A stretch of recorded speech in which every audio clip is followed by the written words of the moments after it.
Hi there, I am one of the 7 people in the world who have never tried any games that the Dragon Age franchise offers, and I've decided that with the release of a long-awaited and highly divisive sequel, it's a great idea to become familiar with this beloved series. Is it actually the greatest RPG to ever bless us with its presence, or is this a rather bold claim, supported mostly by nostalgia? Either way, to determine this seemed like a fun endeavor, and so began my journey through the origins of Age of Dragon.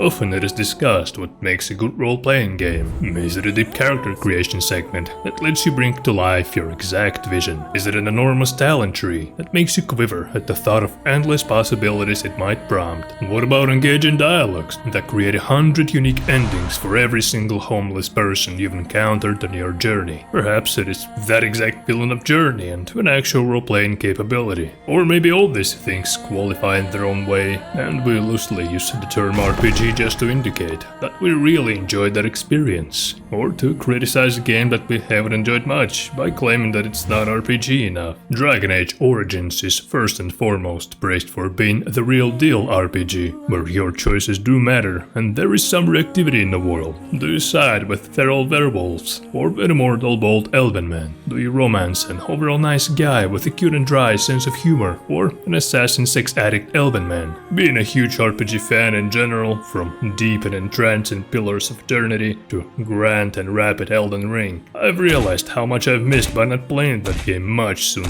The moment I started mindlessly looting every shiny object in my proximity, which is an essential RPG experience. Your choice of race here is very limited. You're either an underground dwarf with a swollen face as if you've been drinking since 5, a bland generic human specimen, or one of those unfortunate ones that have been born with elongated ears. These folk are treated quite unfairly in this setting. There are also only 3 classes that can thankfully be customized later to your own liking, but the main thing to look out for is your backstory, which to be honest is already heavily tied to your class and race, but still. It will actually determine what game you will be playing, not only gameplay wise, but also in the way people react to your presence. I for once decided to play as an adept of arcane arts, and here that usually involves summoning an electric storm of hellish fire upon the battlefield. Practice that is naturally met with fear and condemnation. Mages of this world strike worry and unrest in common folk, and that's 90% of NPCs that you encounter. Perhaps the level of integration is present the most in the backstory of my choosing, and others are not as thought out, but my vision of stupidly powerful individual that wreaks havoc on the battlefield with explosive balls of fire was indeed very well backed up by me having a fearful presence outside of combat. My backstory quest gave me a full idea of magic's pros and cons, the most significant negative being that a religious order of armed individuals can track me anytime using the vial of blood I voluntarily gave, and after an unpleasant and grim version of Why Is It Always You 3, my only chance of survival was to be drafted by Grey Wardens. Not fully going into recap territory, since this is not what I'm doing here right now, this is kind of the main premise of Origins. After becoming a Grey Warden and failing miserably on the battlefield against the rising evil, I'm having a hard time believing that a guy with a face modeled after Wormtongue had any trust to his name, but sure, I guess. Our character, called simply Warden throughout the game, is looking for new allies, reestablishes old allegiances, does random bullshit from the local board, kills a lot of dogs, and eventually unites all kin against Darkspawn. It's those activities that you think of when you fantasize about your average RPG experience, average in a good way, as it is obvious that a lot of modern games were inspired in some regard by Dragon Age. Occasional talks by campfire with your fellow travelers very quickly remind of Baldur's Gate 3 almost identical mechanic. You can put a stake through a vampire's heart in this one, unfortunately, but it has its own charm. It's undeniable that the journey itself leaves a lasting impression, but does the gameplay provide a good time? Depends on how quickly you're gonna be burned out by all the fetch quests. While I had a pleasant experience actually playing the game, some mechanics or their lack of made me silently stare at my screen, absent of any emotion. Sometimes it's just simple oversights or even outdated ideals. Combat, for example, is generally enjoyable and provides both tactical and action-like sequences. Problem is, sometimes there is too much of that combat, and you're kind of fighting 3 or 4 same types of enemies all over again. And while too much combat is surely not a problem if you really enjoy all the fights this game provides, enemy diversity for an RPG of that scale is vital. Would have been real nice if there were more unique undead enemies instead of same old edgelord with glowing eyes. The main threat of Darkspawn is generally differentiated only by being either 5'11" or 6 foot high, and for a game with the word dragon in its name, it has a lacking number of those said dragons. I've myself counted like 2.5 dragons, and about a couple of hundred underground dragon lizard-like creatures. Yeah, now sure, I really enjoy demolishing hordes of helpless critters. Give me more, please. But overall, it's only a minor hindrance, as I had a favorable view of combat in general. I had a really fun time carelessly engulfing both my enemies and my allies in chaotic flames. It's kind of a nice touch that mages are very capable of friendly fire, makes them feel even more overpowered and unbridled. You gotta be careful applying tactics on them though, which is a surprisingly engaging mechanic. If I'm being honest, at first I was hoping to not rely on this feature, and that AI will just figure things on its own, and it kind of does,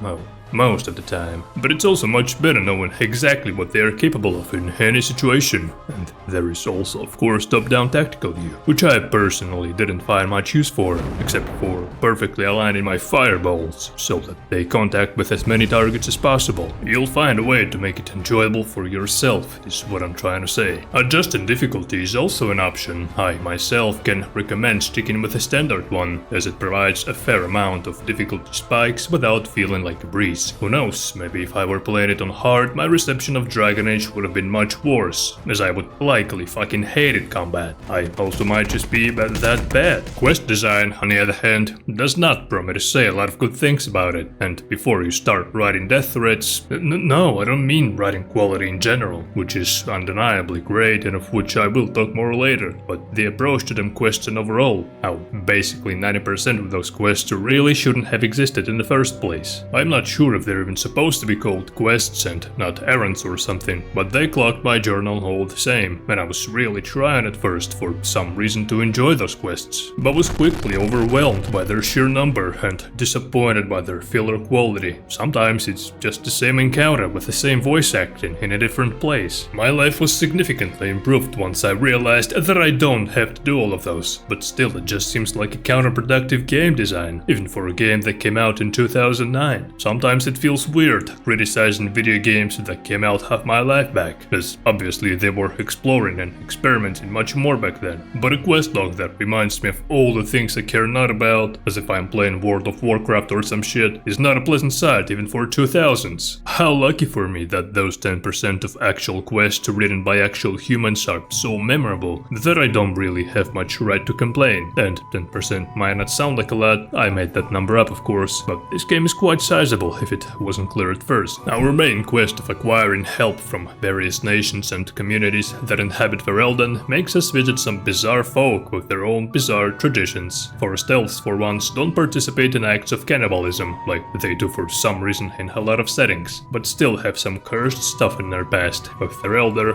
being an actual person that invented lycanthropy. Circle of Magi, as we already know, highly prone to creating all sorts of catastrophes. With our arrival at the tower, surprise surprise, is being overrun by demons and abominations and blood mages and all those words that mean bad stuff. There at the end, there is even a segment where we are fully transported to the Fade, a local alternate dimension, where we are introduced to some unique to this place mechanics. While we try to find a way out of this maze, we can take forms of arcane horror, spirit of fire, a common rat, or even a full-as stone golem. A rather unusual section, maybe even too much, and I honestly wouldn't wish to play through the second time. Local dwarves, upon our arrival to their glorious underground city, greet us by nonchalantly killing the men right at the front gates. Being forced to pick a side in this political matter, we take an excursion upon all the points of interest in this kingdom. We fight some fights in the arena, where nobody is against me using some magic. We go to a clearly poor district of Orzammar and punish poor dwarves for being evil by killing them a lot. And of course, the Deep Roads, probably the biggest dungeon in the game, rich with history and filled with with Darkspawn and Darkspawn adjacent monstrosities. Actually, this place is called Deep Roads for a reason, as you'll be silently walking them roads most of the time. Although meeting a jacked golem smith at the end was worth it, and killing the wife of one of my companions is always a joy. I'm still mad that that golem decided to video game himself by jumping in lava, as he clearly didn't realize that there is more to life. So yeah, a lot of quests here are actually quite memorable, and I haven't even talked much about how there is always a choice tied to their resolution. Maybe the right one is not always ambiguous, and technically it's the same old choice of gain power or behave like a decent person and still gain power. Still, sometimes I had to really sit and think about if I'm gonna be alright with myself picking that option over the other. Do you give a blood mage who has also been your close friend for quite some time a chance to redeem himself, or is he far beyond any salvation? Do you free poor elves from their cages, or do you use their life essence to gain great power? Nope, that's the wrong one. Do you accept the fact that you or your boyfriend Alistair have to die in order to stop the blight, or do you convince him to impregnate Morrigan, who suggests that this is a good alternative? Okay, who wrote that shit?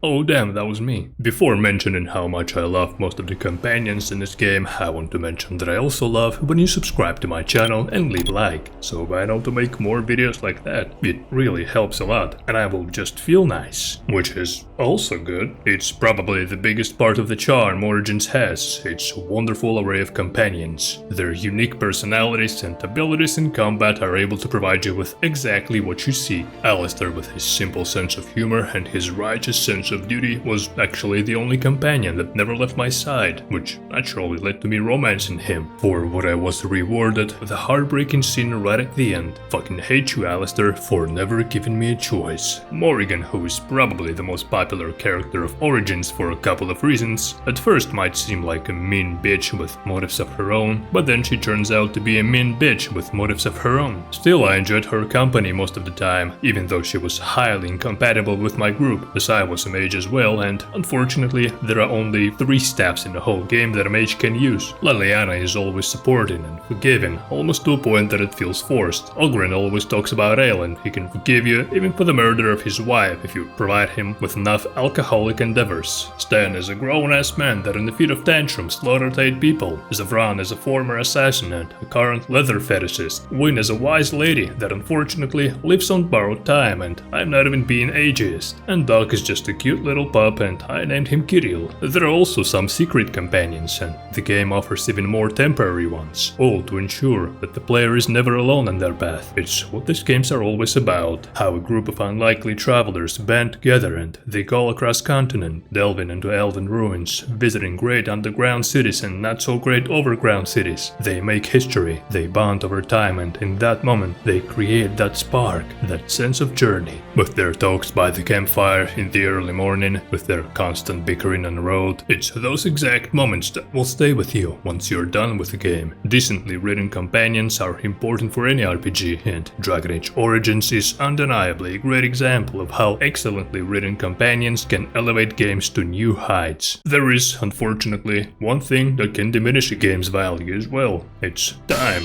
With time, some mechanics or ideas become just too outdated, and Origins is not an exception. Couple examples. When there is no properly implemented fast travel system, and 1/3 of your total playthrough is just walking through empty locations to the nearest global map point. There is a clear lack of balance in distribution of magical items, as my mage experience was just sad with the amount of interesting ropes or staffs I was never able to acquire. Making hats look that stupid and not given a choice to hide that shit is also quite cruel. They made sure that helmets are hidden in dialogues, so why not go one step further? It's a number of those little things that make it clear. Origins was on the shelf for quite some time, and depending on your mindset, it can easily sway your overall experience towards negative. I'm not a huge believer in extremely realistic graphics, as I prefer unique art styles above realism, but I would be lying if I didn't say that the game looks not good sometimes. The views are kind of breathtaking though. Animation is decent if we're not including weird and clunky melee animations. It's like they specifically were made to look as if they are in slow motion. Facial expressions are nice, and holy shit, what am I looking at? Slow and methodical gameplay sometimes was interrupted by an insanely stylish double somersault out of nowhere as a part of finishing blow. Immensely out of place.